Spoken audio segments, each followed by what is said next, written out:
Gurumin: A Monstrous Adventure is originally a Japanese PC game released in 2004, later ported and translated for the PSP in 2007, and finally remastered for PC in 2015.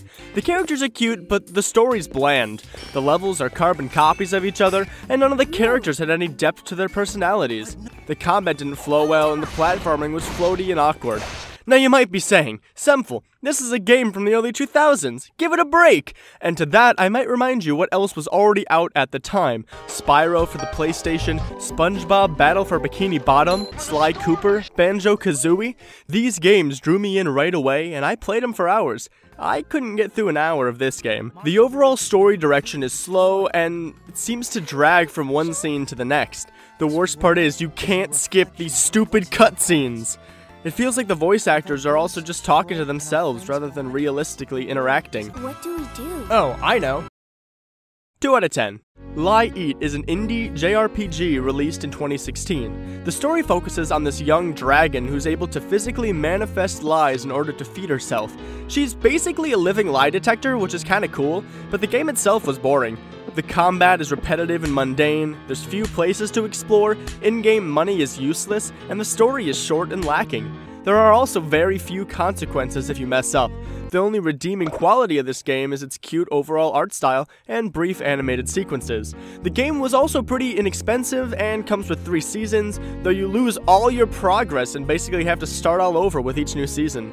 Moving feels pretty good and responsive, and messing around with that was honestly the most fun I had with the game. I'm a tornado! 3 out of 10. In Reckitt item shop, you play as an adorable girl who inherited nearly $1 million of debt from her father. You have to meet each weekly payment or a fairy forecloses your house and forces you to live in a cardboard box. Honestly, I actually had a lot of fun with this one. You have to strategize what you do with your time, and you only have 4 time slices to use during each day.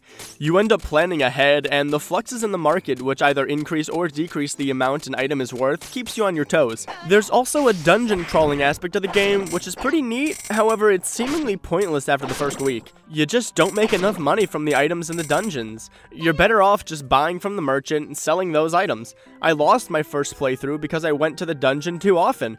My second time through, I didn't go in once, and I finished with over 3 million picks, which is 3 times what you need. All in all, after 36 days of buying and selling, the game gets a little repetitive. However, I definitely recommend checking it out. The characters are interesting and have decent voice acting. It was fun setting the prices to things and charging people different amounts for what you feel it would be worth based on what they give you, and it held my interest through to the end. 8 out of 10. 99 Spirits is an RPG puzzle game that focuses on Japanese Tsukumogami. 99 Spirits is an RPG puzzle game that focuses on Japanese Tsukumogami, essentially the legend that everyday objects come alive on their 100th birthday. Honestly, I don't know what to make of this game. It felt like a kid's game with a combat, but the words were made by people who don't speak English. Every battle was pretty much the same, and there was really nothing at stake. It became more of a guessing game, rediscovering the same Tsukumogami again and again. The characters were interesting, but I'm also impatient, so I skipped through most of the story. It's definitely not worth the $10 they're charging on Steam. 1 out of 10. So, Vanguard Princess has like 0 support for keyboard. You have to move with T, F, B, and H, and fight with ASD. I spent most of my time being confused over anything. The characters are cute, I guess, but honestly, it's not worth my time. 1 out of 10. Ah, Horiepop, a classic. If you've never heard of it, it's basically the mobile app game Candy Crush combined with hentai. But I actually found myself enjoying the puzzles quite a bit. You aren't timed like in most games, rather you have a limited number of moves you can make. You spend time analyzing the board, trying to figure out what the best move would be, and you have special gifts you can use to apply certain effects to the game.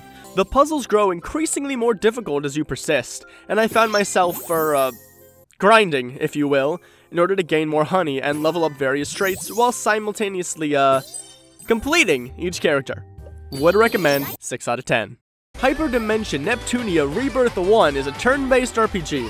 Loved the opening sequence. After that, honestly, I skipped through most of the story. Huh.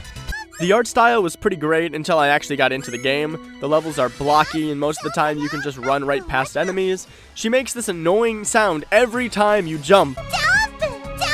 Kill me! Combat was flashy and colorful, but went pretty much the same way each time with no risk of failure. Keyboard controls were annoying too. I don't know, I'd probably recommend it if you're into JRPGs, which I normally am, but this one just wasn't my cup of tea. 4 out of 10. If you have a suggestion for another topic of games I should review, put it down in the comments. I decided on anime this time since I've been gifted a bunch of anime-related games and never actually played any of them. Until next time, stay excellent.